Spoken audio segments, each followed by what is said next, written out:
Greetings, my brothers and sisters. Sending gratitude to all of you who are joining in today to accompany us down the rabbit hole of self-exploration through plant medicines. My name is Ryan Sprague, and I'm here to tell you that your frequency is now set and tuned to explore psychedelic medicines and the impact they've made among the countless psychonauts exploring the last true frontier. Buy a ticket and take the ride with me as we get true firsthand accounts of the experiences, benefits, risks, and transformations taking place within the ever-expanding world of psychedelic medicines on This One Time on Psychedelics. One of the topics I am increasingly becoming interested in within the space of plant medicines and psychedelics alike is the topic of how to not only increase the experiences of these medicines through topics such as nootropics and biohacking as a whole, but also how these subjects can help with the integration process that takes place after our PEAK peak experience with these medicines occurs. With new science and discoveries coming out almost daily, I truly feel we are approaching the time in which science and spirituality will once again be unionized as two sides of the same coin, as the ancient practice of alchemy balanced so well throughout the history of our species on planet Earth. Stopping by to move from space-time to time-space with us today on the show is someone who is a leader in the spaces of health optimization, biohacking, nootropics, and plant medicines alike, and is someone who I am beyond excited to share with all of you, as his experiences are ones that can speak to both the areas of science and spirituality, as I briefly mentioned earlier. He is the host of the Decoding Superhuman podcast, is the deputy CEO of Smarter Not Harder Inc., which seeks to increase productivity for organizations looking to explore solutions for how to get more done in less time, is the CEO of Health Optimization Practice Europe, which is a nonprofit organization and has been featured by organizations such as TEDX HotelSchool The Hague, Superfast Business, and The Third Wave, to name but a few, and is someone who, as soon as you meet, you will notice embodies the balance of yin and yang in his life, which is a true rarity in today's world of go, go, go. So please get your curiosity caps on and ready as I welcome my brother Boomer Anderson to the show. Boomer, my man, great to have you back. Long time no see. Ryan, this is just going to be another fun conversation. Every time I talk to you, it's just like, holy shit. Where are we going to go today? Yes. But I'm looking forward to it wherever we go. Yeah. And for everyone listening, you will hear the highly optimized podcast we did too. We just did it before this. So we are on a roll right now. We're in the great flow. You know, I think I've said this before, and I know I said it to you yesterday, Boomer, but I like to think of my podcast as making up a mullet, right? Highly optimized is the business on the front where we give people action items to go into their life and really own the day with and own their life. And then This One Time on Psychedelics is kind of the after dark approach, right? Where things are more flowy. We get into a little more stories that are going to make people's curiosity and their inspiration, make them think and everything like that. And so I'm super excited to dive into it, man. And well, I mean, as somebody who had a mullet in the past, I was telling you, and maybe I'm not sure I want to release this photo to the wild, but when I was 12 years old, I had this incredible mullet. We're talking like full on Kenny Powers, man. Yes. And so it was just like beautiful, beautiful. And if you actually see a picture of me now, I shave my head and sort of am in monk mode. But man, let's go forward with the mullet story. Yes, dude. The mullet life. Yes. I'm so excited, man. And I think that, you know, although the mullet, and we were talking about this yesterday, it might be coming back. You know, I see a trend starting with Theo Vaughn and who's that other guy?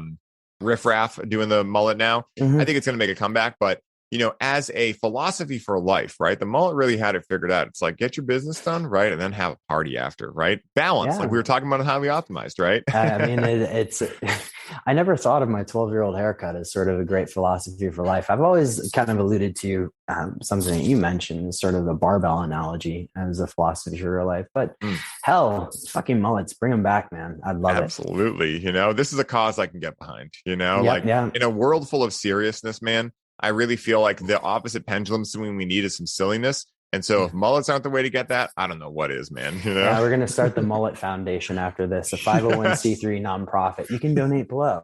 Yes. Yes, dude. That is a cause, once again, that I can get behind. So, man, you know, where I really love to start these episodes is how you got into psychedelics, because especially for someone like you, right, who is so into quantifiable science, right, that, you know, understands spreadsheets, right, that, you know, understands science so well and all of these things, and grew up in the days of the DARE program, where, again, like a lot of programming was said of just say no, right, and all of these things. And I fell into that programming too for a long time. But I'm curious, not only when you got into psychedelics, but what the flipping of the script was that allowed you to go from just say no to maybe say yes to say yes.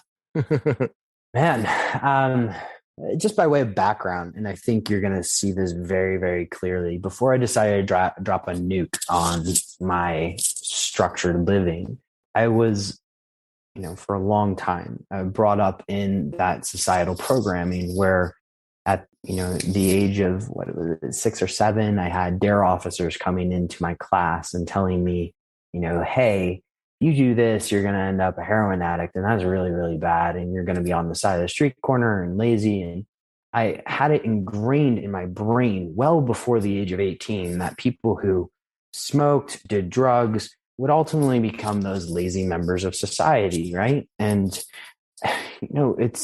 it carried me for a very long time that I did not want to be that, right? Because I wanted to be the next corporate titan or whatever you want to use. So I went into investment banking, reinforcing that structure because everything gets jotted down into a spreadsheet, right?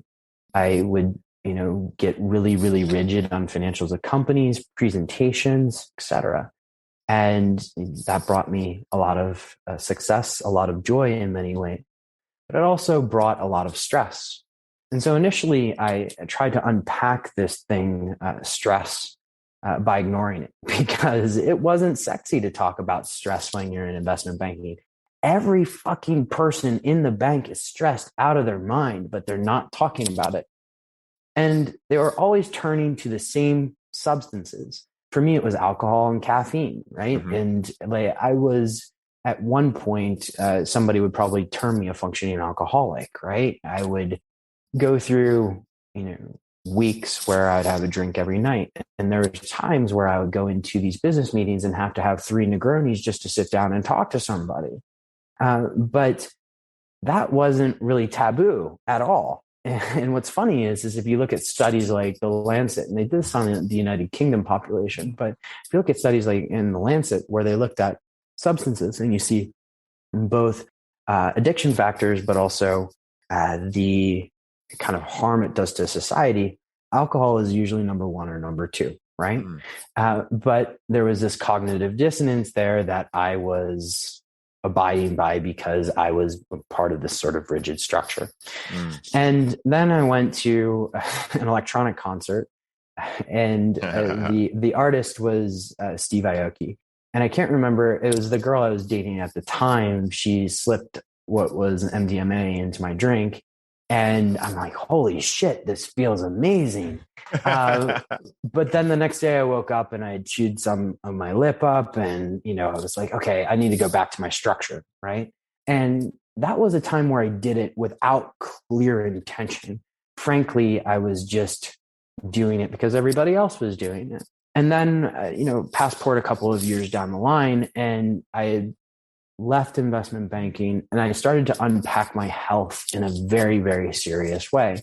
And I was looking at every sort of data point under the moon. We're looking at quantified self. We're looking at metabolomics. I'm looking at epigenetics. I'm looking at any single omic science I can get my hand on. But I still couldn't figure out what made this whole stress thing tick. And stress was my biggest obstacle. I mentioned on the other episode that I had a heart condition. I was unpacking this. And the roadblock that really got in my way was stress. And so luckily, a mentor of mine who also came from a very rigorous science background, he's actually a physician, encouraged me to explore what at that time still is MDMA therapy, using a framework very similar to what MAPS does. And within 2 sessions, so first session opening, second session integrating, it was like a night and day process. And I remember going home and seeing my now wife. She's like, you're a completely different person.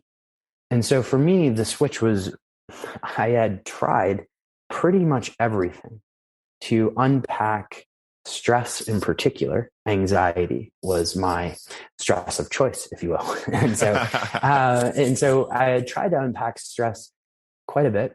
I got very far along the lines of meditation, but I still couldn't put a finger on it. Like, why the fuck am I still, after all of this stuff, stressed? And so, the gift, if you will, came in the form of MDMA. And since then, I've had numerous other experiences. And every time I do them, it's like another door opens.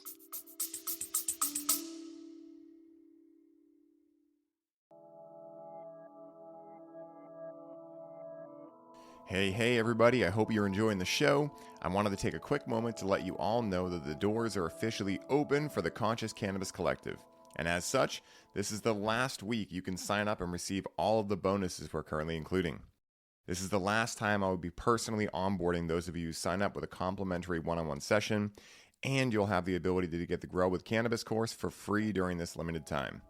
For more info on how you can take advantage of this offer, head down to the show notes for this episode and secure your spot today, as we only have so many spots left and they are filling up quickly. Now back to the show.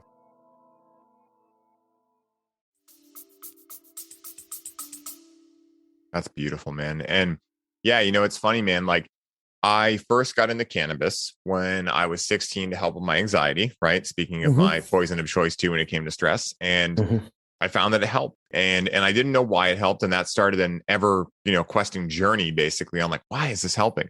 And at that point, I was still under a lot of conditioning that, oh, never do MDMA. It's going to put holes in your brain and all this stuff. And so it wasn't until I was 23 that I first tried it. And I was like petrified. Oh, you're much earlier than me, man. Yeah. Like, well done. Yeah, thank you. And so like, I went to EDC Las Vegas, right, which is like the mecca for things like that. And so I had talked to my friends who were like my club friends. We went to every show together and we just drank. We didn't get super tanked or anything, but we'd have some fun. And, we were always pretty careful, and I really credit those friends because, like we talked about in Highly Optimized, you are the collection of the people you spend the most time with. And so we were all really safe at what we did. We always made sure we didn't drive when we drank, things like that. So, when they mentioned it, they were like, hey, some of the people we're going with, they're going to do, MDMA. Like, would you be interested in doing it? And just something in me was like, well, if I'm ever going to do it, this is the chance. I'm going to Las Vegas. I'm going to EDC Vegas. I'm going to be with friends who are also very smart what they do. No one was going to be drinking. Everyone was already checking in about water and whatnot. And I was kind of like I wouldn't say biohacker, but I was definitely like the one who was the most keen on supplements and whatnot. So I looked into it. I found this whole regimen of different supplements that someone online had, some, researcher or something had made a list of, ALAs, acetyl-L-carnitine, grapeseed, green tea, magnesium, all these things. 5-HTP, all of that 5-HTP, stuff, right? exactly. Yeah. And so I stocked up with everything and we went out and we did what I would imagine was a microdose the first time. Like, it was barely there, but I had never done it before. So I didn't know. So I just felt very interesting, right? I didn't feel like, oh my God, this is amazing. That was the second night. The first night was like barely, because I was super nervous. So person that we got it from, I was like, give me like half of what, you think I should have. And so once I realized like, okay, I didn't die. I went to bed. I slept amazing. I woke up feeling amazing. I was like, wow, all right. Well, I feel way worse when I have 4 drinks when I go out. So I'm like, this is interesting. And so the second night I was like, all right, give me a full point. Right. And so that night, I remember we were in the crowd. I think we were at like Bass Nectar or something to do a throwback artist that isn't around there anymore. You go. A little dubstep. Yes. Dubstep. There we go. This is 2014. So that's like the era of dubstep, And yeah. I remember it very fondly. It's fascinating. And I love bass music still. I wouldn't call it dubstep these days, but more of the psy-bass, psy-trance, that kind of stuff. And so, I remember we were in the crowd. You got to come visit me in Amsterdam because we have everything. Dude, as soon as you said you lived in Amsterdam, I'm like, I'm there. Like, I've always wanted to go, and now I have a really good reason to. So, October Amsterdam dance event. I'm not affiliated with them, so but everybody should come and hang out. Find the affiliate link down below. No, I'm just exactly. But I remember I was in the crowd, and all of a sudden I realized, right? All of a sudden I was like, "Whoa, what is happening?" And I looked around, and everyone else was seemingly realizing it at the same time, and everyone just had that like, 6-year-old on Christmas morning face. And I remember I just had the most profound experience in my life. And I also remember that during that time, which is part of my whole origin story, is that during that time, I felt a really interesting feeling in my heart. And I knew it was surrounding my father. And I didn't know what the hell it was, but I just knew I felt like a feeling. And it was interesting because when I got home, he told me he was diagnosed with terminal cancer. And so I remember that moment, and I was like, not only did that like, wow, shock my world and everything. And definitely, I went through a whole dark night of the soul over it. But I remembered, I was like, how was that medicine able to connect me with something that I did not yet know? And so at that point, I became very interested. And at that point, I had friends that were talking about psilocybin. And at that point, I was like, you know what? I'm about ready to admit that I've probably been lied to about everything that is psychedelics. Yeah, holy shit. Because then it had happened with cannabis. It then happened with MDMA. And I was like, you know what? If I can do a synthetic drug like MDMA and still feel really good the day after, right? So long as I'm, again, like doing the right things and whatever. I'm like, I wonder what else I've been lied to. And so at that point, I tried psilocybin, and I had a very interesting experience, a very low dose, because again, I was still nervous. And I had just this really hilarious experience. I remember staring at myself in the mirror and just being like, who are you? And that thing, like I always say with psychedelics, like be careful of bathrooms because you'll lose an hour of your life. Yeah, exactly. I mean, the sort of operator's manual is don't look in the mirror, right? Yes. And you did that. Yes, I went against rule number 1. And it's like a funny joke, I'm always like, when people are going to the bathroom, I'm like, be careful in there. You'll lose their whole life in there, And so it's very interesting. And, one of the things I've gotten into is that, I remember I had an interview that I did with these 2 guys, Matt and Maggie Spear. And we were talking about it. And I believe it was Matt saying that he was raised very Christian. And eventually he found this mentor that was very successful. And this guy was hitting all the psychedelic buttons pretty regularly, right? He was interacting with cannabis from sun up to sundown. He was doing heavy doses of mushrooms. And I remember Matt was asking him like, dude, how are you like functioning? Like, how are you able to be successful? And he was like, sit down for a second. Let's have a discussion. And he sat down and was like, you're still in the world, like the muggle world, where essentially you're believing that anyone who does psychedelics is not successful and all of these things. And that definitely happens, right? There's definitely the burnouts and things like that. Yeah. But at the same time, a lot of successful people are interacting with these medicines, and they're doing it consciously and responsibly, in most cases anyway, to gain insights around themselves, right? Because I always say that, you don't need psychedelics to get to these areas. Yet, most people don't have time to dedicate a year or more to their life to meditating and not have any distractions. And so for a lot of these people that are high level, they're really business savvy, and then they need yin to balance that yang out. And so what they're doing is going away for a week and going to the mountains and doing psilocybin or LSD, and they're getting their dose of yin and integrating it and, making sense of it. And so I'm curious for you, like knowing that you're very successful, knowing that you fit that archetype of like the ultimate entrepreneur, how have psychedelics helped you in your journey of first entrepreneurship, your life as a whole, but really understanding and knowing yourself? That's the subject I really get into and get curious on. Oh, wow. You are just full of all these really good questions. So that's how the universe speaks to me. Yeah, exactly. And it's incredible to be on this show with you and experience those questions firsthand while I scramble to come up with an answer. But look, let's start with kind of going back to my origin into psychedelics. If you look and follow the stories of my life, a lot of it is how do I do more, faster, stronger, etc., than everybody else. And so initially when I got into psychedelics, it was asking that same question. And, I was with somebody who I completely trust. And when I say I got into psychedelics, I mean, when I got into it with intention. Yes. I wasn't just sitting there with 2,000 of my closest friends dancing to what was, I guess, a David Guetta remake of Titanium, right? And so when I got into it with an intention, the initial intention was, how the fuck do I shortcut this situation as fast as possible? Because I'm hearing all these Silicon Valley bros that are doing microdoses of LSD, they're doing MDMA, and then they're coming back from Burning Man, and all of a sudden they're a new person. And first off, a lot of those stories are shrouded in story. Yeah. They're shaped in a way for you to click, and they're shaped in a way such that you continue reading and probably buy whatever product that they sell, right? Yes. And so for me, I initially went into it with that intention. I'm like, okay, I have a particular roadblock in my life, and it has been there since I was before the age of 12. And for me, that Santa's little helper is anxiety. And how do I just fucking burst through that and just keep going. And that's the initial intention for me.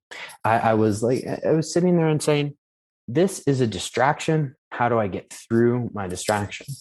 And it helped. But in the process of that whole helping, and let's go first through it, how it helped, because I think that's important. I was a long-time meditator at that point. And by long time, I mean 4 years. And by meditator, most people, when they say they meditate like once every 3 days. I was definitely following that pattern. I'm a much more frequent meditator now. Yeah. But when I came into psychedelics, it was, okay, first, let's deal with this stress thing. And then when I got through it, I got this kind of initial hint of, okay, maybe it's not a dealing with stress. Maybe it's not something I need to burst through. Maybe it's something I need to have an awareness of and have a different relationship with. And one of the things that, depending on your substance, but what always happens to me is that psychedelics give you an awareness of what is possible. They don't necessarily do it for you, but they give you an experience over a period of hours, or in certain cases, minutes, that allow you to see what is possible and potentially even give you insights to the path of getting there, but they won't necessarily do it for you. And so when it comes to items like entrepreneurship, items like how to be a better version of Boomer, all of these substances have given almost micro insights in many ways, sometimes major insights, that allow me to explore that path and know what to double click on going forward. So for instance, entrepreneurship. One of the things that actually happened when I left banking, for all intents and purposes, if you've ever worked in investment banking, you know that your initial job very much is numbers and spreadsheets. And 90% of your job is numbers and spreadsheets, and 10% of your job is relationships.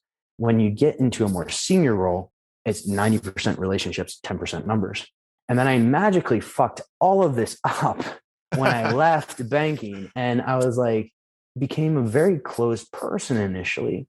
And it was the exact opposite you want to do as an entrepreneur, because you are reliant as an entrepreneur trying to take an idea from 0 to 1.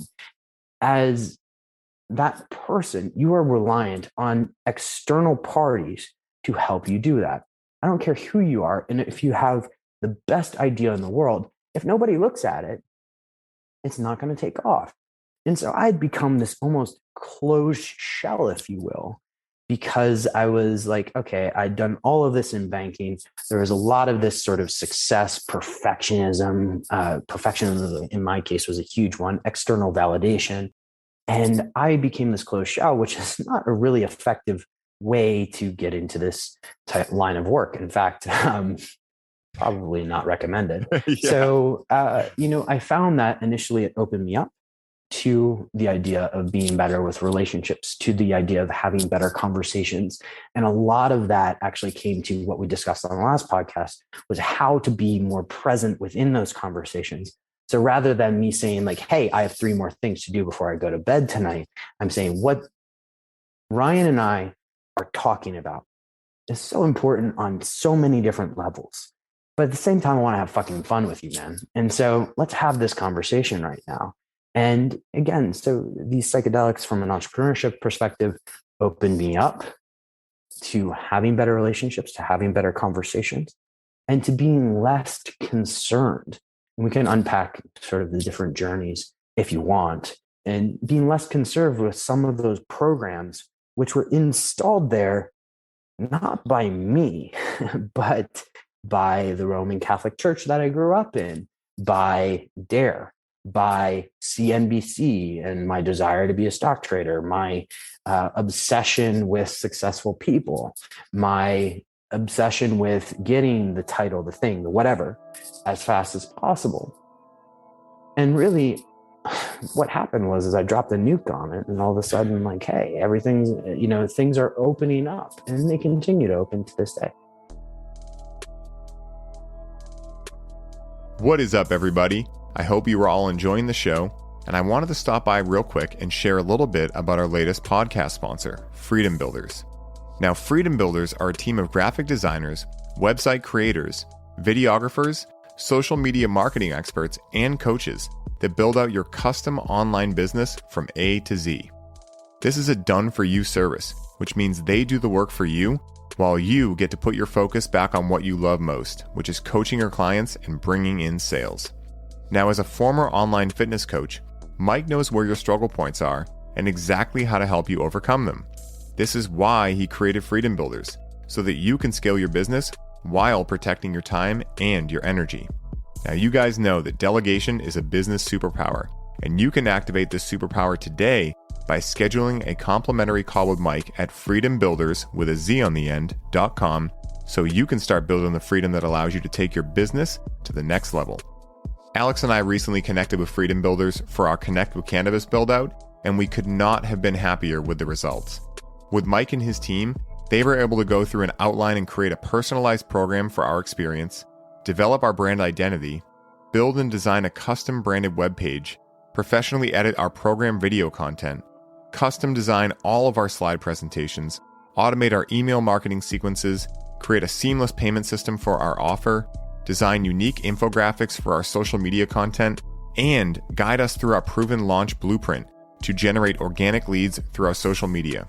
So if you're a coach, facilitator, or healer listening to this ad right now, and you are looking to put freedom back into your life, once again, go to freedombuilders.com and book your complimentary call today. I hope you all enjoy the rest of the show, and I'm wishing you the best day ever. You know, it's so fascinating, man, because I see so many similarities in our stories. And, you know, one of the things I wrote down was that what I think of psychedelics are, I almost said first that they flash you the answer sheet, like to a test. But then I was like, no, because if you got the answers, you wouldn't need to do the work still. So then I was like, all right, what is the analogy I'm looking for? And what came through to me was riddles, right? They almost give you the answer, but in a riddle. Yeah. So like, imagine you're playing a game where you get the answer, but it's in some riddle. And the funny thing about a riddle, right, is that like we were talking about, I think, on Highly Optimized, riddles are simple, but it does not mean they're easy. And so a lot of times it's actually a taking away of things that allows you to realize what the riddle is saying.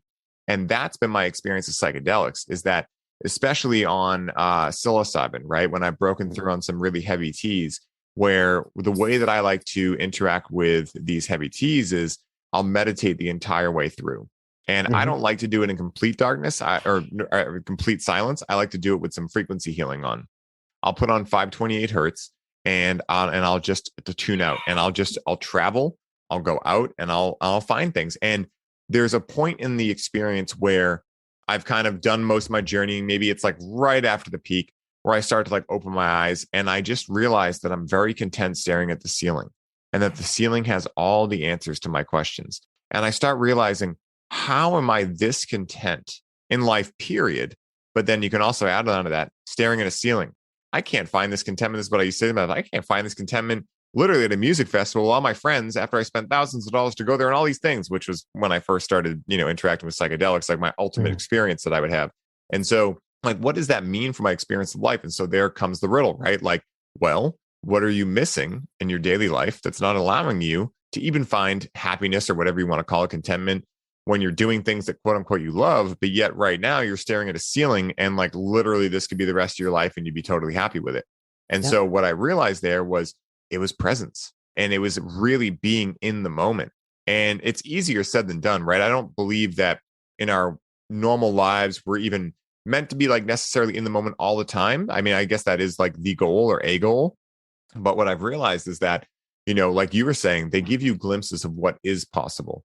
And then this brings up a really good topic, because one of the things I feel is going on a lot right now with the realm of psychedelics is people are almost like using them as badges of honor and saying like, Jesus, man, let's go into this, yes, please. It's such a thing, dude. Like people are like, I've done 30 bro, I ayahuasca did 37 sessions of them last weekend. Yeah.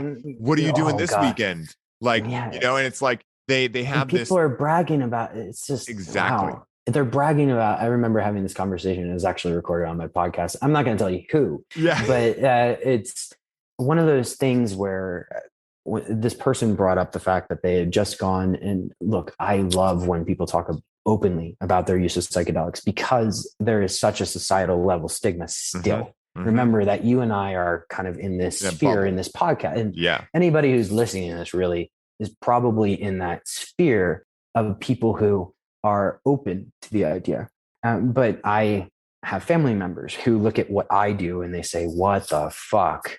And one of the things that has come up recently within these circles is these people that use it as a badge of honor or they brag. And maybe that is due to the social media nature of our living, but it could be, it may not be. You have these instances where somebody says, well, I did 37 substances in one weekend and they're all combined at once. I was sort of dumbfounded when he said this, but of course, what I care about is the insight, right? Like, what did that do for you? Exactly. I don't give a shit if it got you more likes on Instagram, but like, what did that do to make your experience on this planet better or give you awareness of something? And I think people want to avoid a generalization here because I know a lot of people use this with intention, especially people listening to the show. Mm-hmm. But I think there is a subset of this culture that is doing it to be cool rather than doing it for their own intention. I don't want to judge them too much because I am still excited that people are trying it and talking about it. And I'm grateful that people with these types of platforms talk about it openly, no matter what they did it for, because even somebody who is doing it, and now I'm kind of reversing myself out of what I just said, right? Even somebody who is doing it with that kind of bragging rights, maybe they do get an insight out of it, and then they go and change the lives of 3 other people. And that is incredible. Yeah. That's one of the main reasons I made this show, right? Because I get that, like, I mean, again, when anything is demonized for so long and then all of a sudden it becomes the in thing to do, and there's not a lot of time in between those two things switching, there's going to be a rise in popularity. And that's fine if it's like taking nootropics, right? Which again are another thing that I imagine people do too much of, right? And I know you know more about that. But when it's something like psychedelics, right? Where literally like we've both had profound experiences. I know so many people that have had profound experiences. And I also know other people that have had psychotic breaks because they weren't aware of what they were messing with. And so like exactly what you were saying, I like to look at it almost like a parent, right? Like a responsible parent who's like, hey, these things can be great, but what is the reason that you feel the need to do 37 substances, right? Even over the course of a month, let alone one night, right? Or anything like this. It's like, what are you really searching for? To me, that shows that they're either like, regardless of what they're doing it for, whether it's likes on Instagram, whether it's like they really believe that will help. The idea of doing so many in such a short amount of time tells me they're searching for something that they're never going to find with psychedelics. And that's the challenge, because again, to the degree that you think that you need psychedelics to get these things is the degree to which you are going to misuse them. That's like one of the things that I've realized is that nowadays I am a very infrequent psychedelic user, except for cannabis, right, that I'll use on weekends. And really, cannabis gives me most everything I need. I was talking to a client in my program right now, Connect with Cannabis, and she was saying that she just went to the jungle. She interacted with ayahuasca for the first time and peyote, and she had a cool experience. But she was like, the craziest thing was the whole time I was thinking, cannabis gives me all of this without the purge. And I'm not saying the purge is bad, but I'm just saying, like, what would you rather, right? Like, I mean, again, I've interacted with combo plenty of times in these things and they all have their place, but I'm a firm believer that like less is more, right? Especially when it comes to psychedelics. And also, how are you integrating? What is your spiritual practice? Or even if you don't want to think spiritually, like, what is your daily inner work practice, right? Are you meditating? Are you doing breath work? Because again, I heard this doctor talk about it, one of the first guests I had on the show. This guy's interesting as hell. His name is Dr. Steve Young. And he's, I would say, a biohacker and also like does a bunch of other stuff too. And he was saying that one of the things people don't get about psychedelics is that they give you this PEAK peak experience. Wow, I just experienced this stuff, right? But if you just go back to your daily life after, then you're going to need another PEAK experience quicker to get that feeling again, right? And that is dependency, that is addiction, right? And in any sense of the word.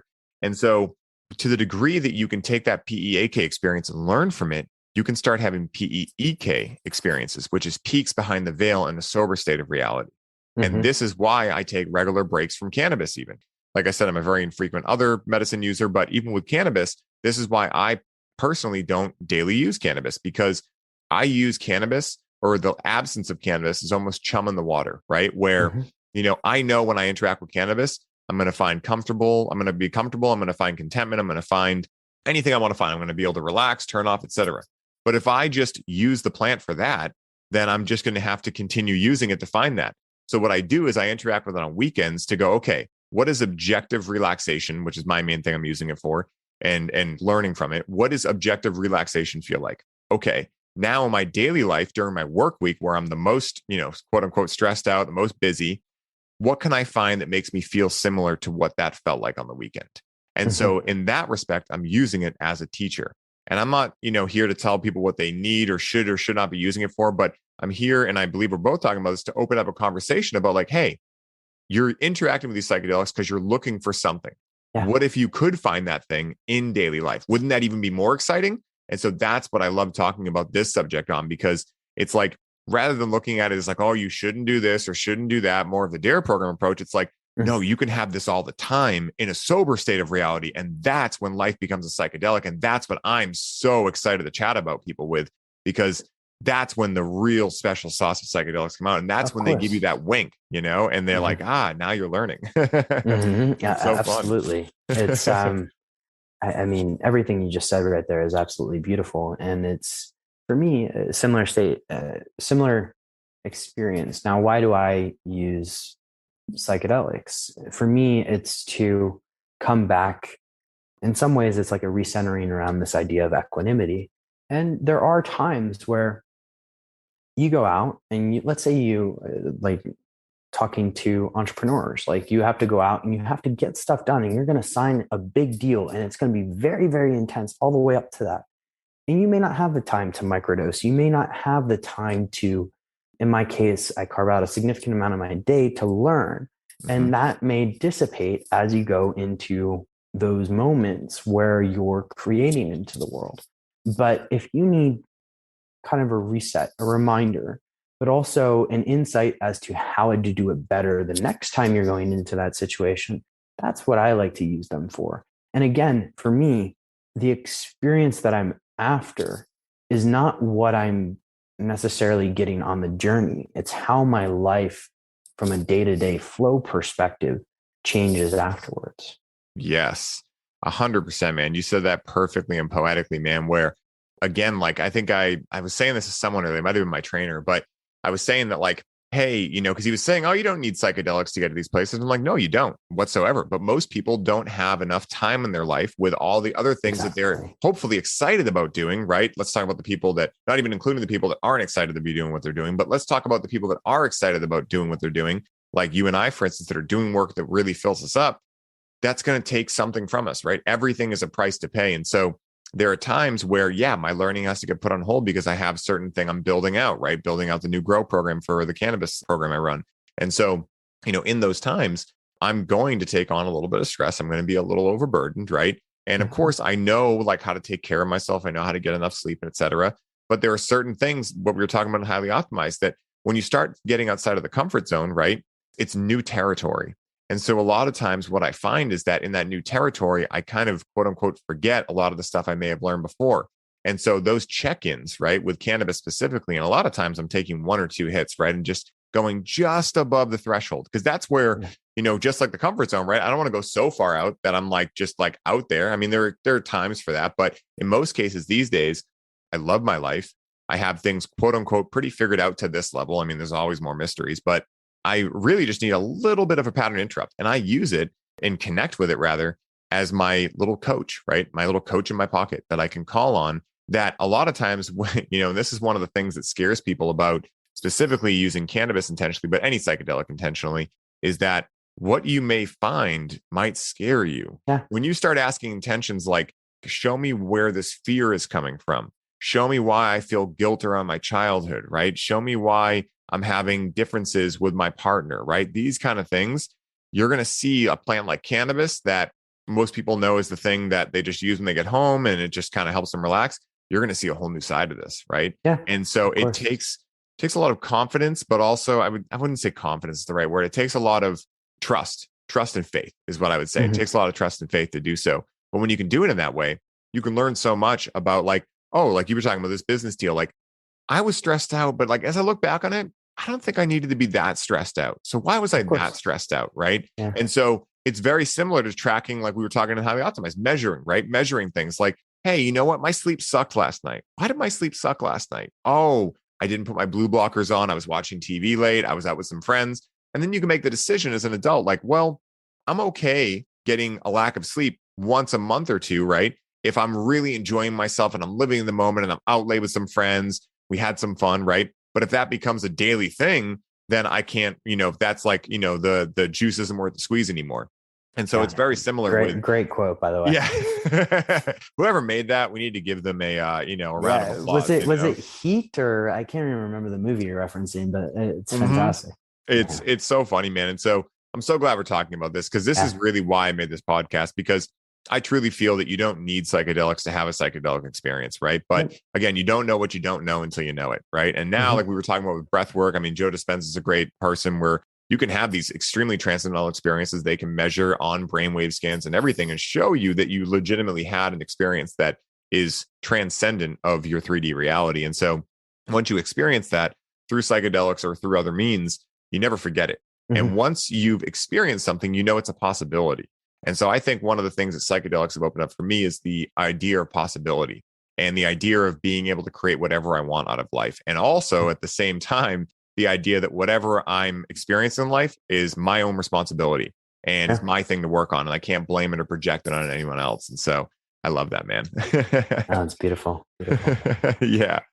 Look, I think you kind of hit the nail on the head. And in many ways for me, if I look at just kind of general in psychedelics, or if I were to kind of paint a picture for people listening to this, and if you can picture a circle, and the circle here is you in some sort of steady state, or that state of equanimity, in my case, that I want to be in. And then you have kind of a hub and spoke model. So you have your hub here and you have your spokes out to different doors. An image that you can picture in your mind is actually from one of, I think it's Matrix 3. And like you have different door choices. And you go out into your door, and that's your different role in the world, right? Like, I'm Boomer, the entrepreneur. I'm Boomer, the husband. I'm Boomer, in this case, where I am right now, the son. And sometimes those doors get closed, right? And you don't really remember what is back here at center, or you temporarily close it, or you shut it just enough so that there's barely any light getting through. What these substances can do is allow you to reconnect back to that state. In my case, what I'm after is equanimity, or even in certain cases, steady state enlightenment. For me, these substances allow you to connect back very, very quickly. And, as I go back to my journey and how I got into this, I was looking for the fucking shortcut. And if I want the shortcut back to that door being open, well, hell, these things, and I'm not recommending that you go into this uninformed by any means, but these things can be that shortcut back to that circle, that place where you call, or whatever your quote unquote goal is, or intention with these substances. What's up, ladies and gents? I wanted to take a second while I had your ear to share with all of you a very important announcement. Anyone who has been listening to the show for some time now knows that I am passionate about coaching and helping other coaches up-level their coaching practice. What I have noticed in working with hundreds of coaches is that coaches of all different types are facing challenges with being able to get their clients strong, consistent results, understand where to put their energy to allow their practices to thrive, stand out in the vastity of coaches, move from imposter syndrome into trusting themselves, and ultimately make the money necessary to be financially independent in their coaching practice. The root of these issues comes down to a lack of connection with your creative force as a coach and entrepreneur. This is why we at Highly Optimized have created the Connect with Cannabis 10-week coaching certification program. The reason that cannabis is the focus of our program is because cannabis acts as imagination medicine. And in order to break free of these challenges, you must first be able to imagine yourself as the coach that is successful and has been able to break free of these challenges. When you are able to truly imagine and connect with the most powerful version of yourself, you can find the clarity to build your business, your authentic voice to speak directly to your clients, and the faith that you can overcome everything standing in your way. Once you have experienced and learned how to achieve these results for yourself, you will be able to offer this same unique skill set in your coaching practice to support your clients in overcoming their limiting beliefs and allow them to experience the breakthrough results that will make you stand out as the world-class coach you are. In this program, you will learn the science behind cannabis, how to experience the healing powers of cannabis, and how to facilitate these healing powers with your clients. With personalized one-on-one support on how to apply these frameworks into your business and weekly group calls within a community of coaches just like you will be equipped with a unique skill set that will allow you to get consistent, powerful results with your clients, feel confident in your coaching abilities, and allow you to gain financial independence while having the opportunity to wake up each day excited to share your important work with the world. For anyone listening who is hearing the call to set yourself apart and develop a unique set of coaching skills not found anywhere else in the world, jump over to the link in our Instagram bio and book a complimentary call with me today. Together, we will go over your current challenges in your business, your goals for your business, and decide together whether you qualify for a seat in the program. The next class begins April 20th, and spots are filling up quickly to be a part of the budding movement that is cannabis coaching. So book your call today and position yourself as a leading voice of how to work with this sacred plant medicine in your practice. Thank you all for your continued support and enjoy the show. Yeah, man. I mean, that was, again, a great analogy because it's so true, right? Like a lot of times, especially with how busy our lives are, right? I think of it like this. A lot of times what happens to people is essentially the more things you have in your day, the more clouds that come into your life, right? And I don't mean clouds in a negative way, but let's just think of it, esoterically, where a lot of clouds come through. And so the more clouds you have in your life, the more things you have going on, the less sun can come through. And what sun I say to be is either source energy, intuition, any of these things, right? And so if you have so much going on in your life that you're like, I don't know what I'm doing anymore, like I've lost my sense of self. And then a lot of times what these can do, again, done consciously, responsibly, and intentionally, can be to let a little bit of that sun through and allow you to remember, oh, I'm actually just doing way too much. And actually, like what your whole work is I can actually do less and get more done. And I can work smarter, not harder. And I think that's one of the most important things that psychedelics have reminded me is not only that, but stop taking yourself so seriously, right? Like, like you do not need to clean the house at 9:00 PM. Like you can rest, right? And again, like until you're aware of who you are and the patterns you have essentially life is happening to you. And I think what psychedelics have taught me is that life does happen for me. Yet at the same time, it's a huge amount of responsibility and ownership in realizing that if something in my life isn't panning out the way I like it, it's my opportunity, not job, but opportunity to fix it, And that's been a huge, profound awakening. Absolutely beautiful and incredibly well said.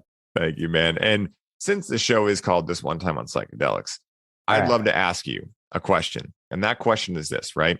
For many of us, we have these experiences with psychedelics, right? Where, okay, we had a confusing thing. I don't know what that was. And then there's our first one that is like, oh, something just happened. What was that experience for you? The first one that really wowed you, the first one that made you go like, whoa, that was an experience. Wow. We can go so many different directions here. And there's so many vivid memories and learnings. And I actively try to take away whatever I can from these experiences. And I go into them with the intention to surrender to whatever that learning is, right? And so I could go down my first time doing pharmawaska. I can do my first time with ketamine. I can do my first time with any number of substances and even MDMA, as we alluded to earlier. But let's go with psilocybin because I remember this one fondly because not only was it an incredibly intense experience, because psilocybin for me is unless you get into higher doses of it, it can be a very emotional ride. And this first time, it was the second time I did psilocybin intentionally, right? And the first time I was meditating the entire time, it was a relatively low dose. This time it was about 3 grams and it had a pharmaceutical inhibitor that made the experience last much longer than your traditional 6 to 8 hours. And, you can picture a psilocybin experience, at least for me, and I know we're all different here, is sort of a little bit of a roller coaster, like an undulation, if you will. For that psilocybin experience, a couple of profound things happen. So as I mentioned, I'm an entrepreneur. And so I have a number of different companies right now where I am either running them or actively involved in the day-to-day operations, but I'm also an advisor to several. And in that particular case, a couple of things happened. One, in the middle of this experience, and I, at this point, within about 10 minutes after taking the substance and it kicking in, I was in bed and down for the remainder of the experience, basically meditating, but on my side. And in the middle of the experience, it was like somebody hit me with a fucking missile in my chest, and this armor just burst. And that armor was a lot of the shit I was telling myself, or at least symbolically was telling myself, around external validation. You can read my bio, which I hope makes people laugh now. But like in the past, it was like, okay, youngest kid to win a state barbecue championship, academic All-American. I was, the head of this at the age of 26. I was the head of that. I started a business, blah, blah, blah, blah, blah, whatever, right? And I was still wrapped up in this idea where I needed validation from people externally in order to be happy. And I will tell you that external validation, happiness, lasts for about as long as it takes to cash the check of the bonus that I was getting, right? And so when this missile comes in, I was at that time about to launch a company which still exists to this day, but I was going to be the sole founder of the company. I'd basically built the original idea, and this missile comes in, and I'm like, well, do I really want to be building this particular business at this time in my life? Am I truly, truly passionate about it? And rational decision-making here, I knew the business was going to make money. I knew it would get a high valuation. I knew I could probably sell it within 3 to 4 years. And I knew that there was a need. But this missile comes in, and I'm like, okay, maybe I'm going to go down a different path. And so that was an incredibly, incredibly hard decision to make. That was just the first missile that went in on that trip. So that whole experience around external validation completely changed things for me. And it became more of a situation. And that's really when I started the work on going internal for happiness. Because prior to that point, it was like set goal, achieve goal, set goal, fail goal, achieve again, that kind of thing. But the big learning wasn't necessarily that I should step aside from this company and sit on the board of directors or whatever I decided to do. The big learning from that one was that happiness is an internal job. And I can't even remember how long that lasted, because again, when you take certain pharmaceuticals, you can extend the experience. And I just remember even going to bed that night, still going through the cycles of psilocybin and getting these beautiful learnings, which I don't think we would be having this conversation today if it wasn't for those lovely 3 grams. And 3 grams isn't a terrible amount, but it was significant. Yeah. And, honestly, what I've found is, especially after going through the mystery school, and, for most people listening, I imagine you might have heard of mystery schools, you might not have, but the modern mystery school, what the whole idea is that our DNA has been basically had a governor put on it. And so what they go through is a series of activations, DNA activations, and then initiations, which allow your being to hold more light. And so I remember after I got initiated specifically, so I had my life activation, which is the first step, and then I got initiated into what they call the Brotherhood and Sisterhood of Light. I remember after that, ever since then, every single thing in my life that I like to do, cannabis, kratom, other psychedelics, everything was cut in half. Like now, I barely have to do anything, and I get a very profound experience. And that's also, it's not just that. It's also like being really dedicated to my inner work, being dedicated to these things. And so that's why I said earlier, like less really can be more. Yeah. And nowadays, like if I'm talking to my soul and my soul instructs me to do a heavier dose, I check like 5 different times. I'm like, are you sure? Like, because like I know what those things can do. I mean, one of my first experiences that quickly turned into an ordeal was I did an 18 gram tea with a couple friends. So it was like, Damn. again, 6 grams each, right? But which is a very strong dose. And it was a penis envy, which I didn't know at that time have more psilocybin content. That was my 3 gram dose. So yeah. Everyone's got if you've been in like the psilocybin world long enough, everyone's got a penis envy story. Yeah, everybody's got a penis envy story. And I would encourage people listening to this, not just to giggle about the name penis envy. It's worth definitely looking up a little bit. Yeah. And it's like how with cannabis, if anyone's been interacting with cannabis long enough, they have an edible story. Yep. So I kind of related to that. And I remember very similar to you, man. It was, at that point, I was young and I was doing things without really knowing what I was messing with. Like I had an idea. I was curious. Like I did some research, of course, first, but I really had no idea what I didn't know at that time. When I broke through on this dose, we were watching something and it was really funny to me. And I remember I was laughing and I laughed so hard that it triggered this automatic response that I was choking. And then immediately my brain went to, you ate mold and your throat's closing up and you're dying. I had this ordeal where I went into the bathroom and I tried to make myself puke. Nothing would come up. And I went through this experience of like, what do I do? I'm going to die. And then after about 5 minutes of like really walking, like pacing back and forth, I realized, wait a minute, I'm not dying. My throat would have already closed up. And the second I did that, it was like the cosmic laughter that hit me. What I believe it was the entity of psilocybin, but anyone can say what they want. But from my experience, like it was them kind of being like, we had to check you, right? Like you were going into this with a big ego and we had to make sure you understood so you didn't make this mistake again, unless it was like actually what you needed at that time, right? And what your soul was calling for. And they were like, now go back and lay in bed and get some interesting downloads. And so I went back after, laid in bed on my side, right? Just like you were saying. And I had this ridiculously profound experience that was really one of the only times in my life I've truly hallucinated, right? Where I thought my arms were down here. Like I thought, for everyone listening who's not going to see the video, I thought that both my hands were underneath my head for hours. And then when I went to finally move them, one hand was like down near like my leg. And I remember being like, so just like, wow, that was very interesting. I've had a couple experiences like that where I've made some mistakes with LSD, in the past where, again, I thought it was one dose and it was, definitely another.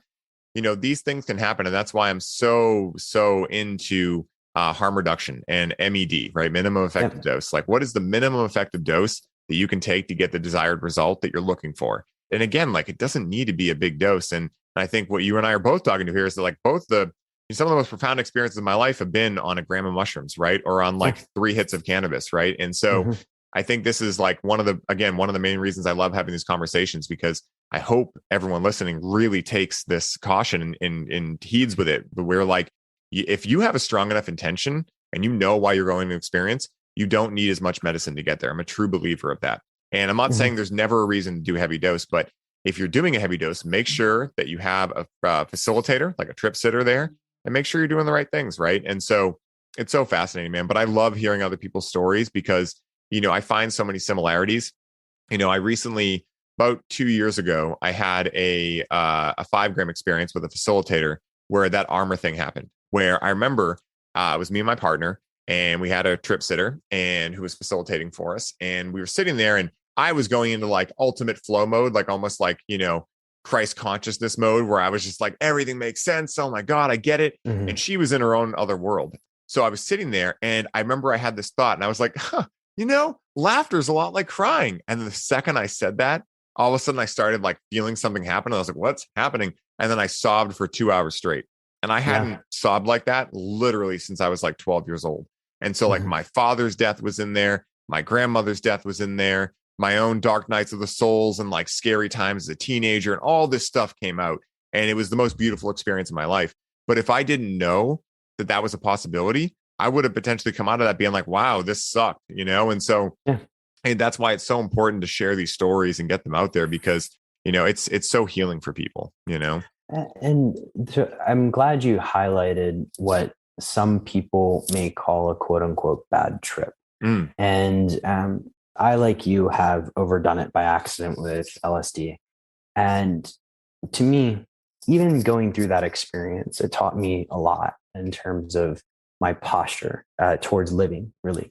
And I originally got into entrepreneurship with the idea of controlling my day. nothing is going to show you what it's like to be out of control than to accidentally do high dose LSD. And that entire experience, at least for the first quarter of it, I was like, holy shit, this is bad, blah, blah, blah, blah, blah. At the end, it became an incredible teacher. So I think I need to share with people is that as you go into these experiences, be open to the idea that there's no such thing as a bad trip. You surrender to the learning. I know I come from a very significant data science background, and I think it's very hard to hear the idea of surrender sometimes. But if you go and you experience it, and going back to how I initially got into, you can get shortcuts or insights into what is possible. So I hope everybody, at least, has the courage to investigate these. It may not be for you, but just take the additional step to do a little due diligence first. Yeah, because even if you interact with the research of psychedelics, right, and you start hearing about the profound experiences, then you go, well, psychedelics aren't for me, but now I know that this opportunity is possible in the world. And so now I go investigate meditation and maybe I get there through that, right? There's so much that can be learned through psychedelics, even if you never interact with them. And I think that's the ultimate mystery, man. I want to make sure I give time to tell people where they can find you, where they can find the show that you host, where they can research you on the websites and everything. So where can people connect with you, man? Decoding Superhuman on Instagram.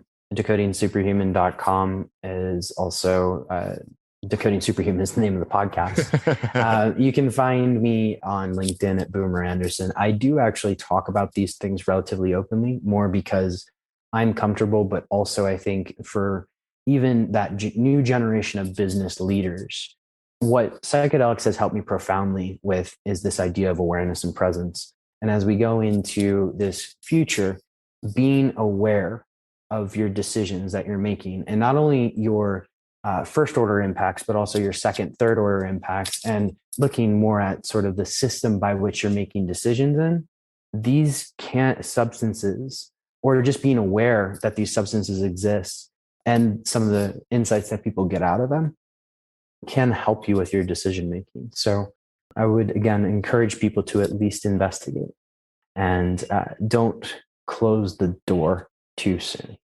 I love that, man. And my last question for you, Boomer, is this. If someone listening was just swayed by you to experience psychedelic medicines for the first time, what is the one piece of advice that Boomer Anderson would suggest to them to allow them to have the smoothest experience possible? Find a good therapist, sitter, find somebody who can guide you along this path, because it can be very eye-opening. It can be very terrifying at times, but the guide, there's a phrase that goes around these circles called set and setting. That really matters. And that for me starts with the guide. And if you're an entrepreneur, if you're a high performer, if you want to get those insights quickly, the guide matters. Beautiful, man. I love that. And I agree wholeheartedly. Okay, guys. I imagine for all of you listening, it is easy to see why I was so excited to feature Boomer and the incredible knowledge and passion he has for the subject of life as a whole on the show. It is my intention on the show to not only speak to the incredible possibilities within the plant medicine and psychedelic spaces, but to also allow each of you to understand how to maximize the positive benefits from your experiences with these medicines to ensure you receive the messages within that can lead to profound shifts in your life. What I have noticed within the plant medicine space as of late is that so many individuals are quick to dive into another ceremony, as we chatted about, without fully processing their last ceremony. And it is individuals like Boomer who employ the knowledge of how to increase our ability to integrate these lessons, both through slowing down and becoming more productive, along with advanced scientific protocols such as nootropics that open up the doorway to more efficient integration and the ability to allow our lives as a whole to become a psychedelic experience. By being able to live in this way, we allow ourselves to move much closer to what I believe these medicines are truly meant to show us, which is our own innate power and the remembering of who and what we truly are, which is the entire universe experiencing itself through the incarnation of physical life. It is my hope that each person listening is able to take the teachings within this episode and apply them to their own life to open up curiosity, understanding, and ultimately more love in their lives as a whole. Boomer, thank you so much for jumping down the rabbit hole with me today on the show. for being a proponent of conscious, responsible plant medicine use, and for doing the important work you do in the world. And until next time, my brother, may your journey be smooth and full of light. Aho.